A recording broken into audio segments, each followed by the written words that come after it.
Hola a todos, ya viernes, hoy vengo a hablaros del hombro, ¿de acuerdo? Del síndrome subacromial o también nombrado o conocido como tendinitis del supraespinoso, tendinitis del manguito de los rotadores o bursitis. Todo ello es porque esos elementos se encuentran en la articulación subacromial, ¿vale? La articulación subacromial no es más que estos bultitos, ¿vale? Estos huesos, más que bultos, estos huesos que tocamos aquí.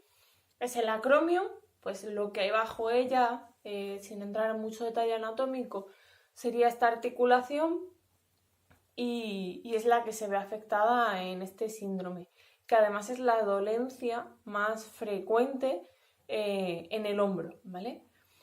Que si puede acabar siendo un hombro congelado, pues por el reposo, sí. Como ya dije el otro día, uno de los elementos para el hombro congelado es el reposo innecesario. Bueno, ¿qué ocurre en un síndrome subacromial? Bueno, ocurre que entre el húmero y nuestro acromion hay un espacio pequeño, ¿vale? Por el que pasa un tendón que tiene su vaina, tiene su articulación con su cápsula, perdón. Cualquiera de los elementos se puede ver afectado. ¿Qué ocurre? Que por ese espacio pequeño pasa el supraespinoso, por eso que se le llame tendinitis del supraespinoso. El supraespinoso además forma parte del manguito de los rotadores, que se pueden ver afectados varios, como también es el subescapular, infraespinoso o redondo menor, por si lo tenéis en alguna prueba y queréis mirarlo. Y también se ve afectada otra estructura, como iba diciendo, se ve afectada otra estructura que es el bíceps, ¿de acuerdo? Todo esto es a nivel por sus inserciones anatómicas. Pero ¿qué ocurre? Pues un síntoma muy característico al estar implicada esta musculatura y limitando, pues que el dolor aparezca en la flexión con abducción o en la flexión pura, ¿de acuerdo? Ahí aparece dolor en esa zona. No vale que me duela el brazo, ¿vale? No es que me baje por el tríceps, sino un dolor en esa zona. ¿Por qué? Porque comprime hueso contra hueso con un tendón en medio, ¿vale? Como decía, tenemos un espacio pequeño ahí y se comprime. ¿Por qué ocurre esto? Pues entre otros factores que voy a contar, el que ya he dicho muchas veces, nuestros interescapulares no trabajan bien. ¿Por qué digo que no trabajan bien? Pues por lo que vengo diciendo cada vez que hablo del hombro o de la espalda. Esta musculatura se acorta, la de detrás trabaja mal o poco o no estabiliza. ¿Qué ocurre si no estabiliza, si no corregimos esos patrones? Que nuestro acromion, que forma parte de nuestra escápula, en su movimiento que tiene, junto con el húmero, digamos como que se cierran. Si además no realizo bien los ejercicios o son ejercicios muy repetitivos, con mucha carga en esa musculatura que ya he comentado que es la implicada, al final o por una sobrecarga muscular mantenida irritando o, como muy frecuentemente, por un mal gesto, no digo deportivo, un mal gesto diario continuado y un mal equilibrio muscular, si cierro la zona y la sobrecargo, bien, lo que realmente ocurre es que tenemos dos huesos y un tendón en medio. Si el espacio lo disminuimos un poco por una mala dinámica y si además por una ejecución repetida, mal hecha y todos los factores juntos o alguno, si ese tendón se engrosa y el hueco encima era más chico, pues es que lo reventamos, ¿vale? Lo comprimimos y lo rompemos. Entonces, digamos, grados en los que nos podemos encontrar todo esto, ¿vale? La tendinitis del supraespinoso, del manguito de los rotadores o de un síndrome subacromial. Podríamos empezar al inicio, pues, un edema en la zona, con una inflamación, dolor, puede que incluso no haya dolor, ¿vale? Porque, bueno, está más bien inflamado, digamos, pero no llega a avisarnos, depende del umbral de cada persona.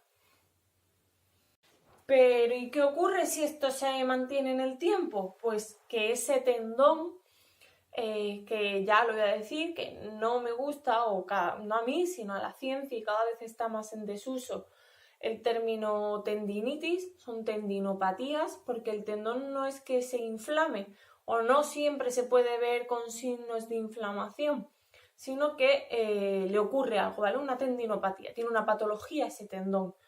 ¿Por qué? ¿Qué ocurre si ha habido una inflamación, un edema en la zona y mantenemos este desequilibrio que ya he comentado? Pues que el tendón puede desembocar en una fibrosis y en un engrosamiento. ¿Qué es eso? Que parte de su tejido se endurece de tal manera que no, vamos a decir que pierde su capacidad contráctil de movimiento, no se nutre ni elimina sus residuos y pierde su función. Y eso ya sí es más peliagudo, porque si el tendón ya empieza a perder su función, el músculo por ende también, ahí sí o sí nos enteramos, o adaptamos mal, nos duele, vamos compensando, modificamos consciente e inconscientemente todo, pudiendo además dañar otras estructuras, porque si encima el manguito de los rotadores son 4 músculos, pues entonces, pero ¿y qué ocurre si esto lo mantenemos o si mi estado muscular previo no era muy sano o mi estado óseo o bueno, tengo algún problema hormonal que tenga que ver con mi salud muscular, bueno, un montón de factores, o soy muy burro y sigo, pues que rompo el tendón o tendones, ¿vale? Lo rompo hasta que la solución es o quirúrgica o reeducar otro. Si llegamos a ese punto de que se rompe el tendón, o bien se opera, cosa de los médicos, de los cirujanos, lo cosen, o bien nos vamos a intentar, que a veces no se opera, y ahora digo un poco solo ya el por qué no se opera a veces, pero o nos vamos a intentar reeducar otro músculo para que haga esa función, ¿vale? Para intentar suplirlo.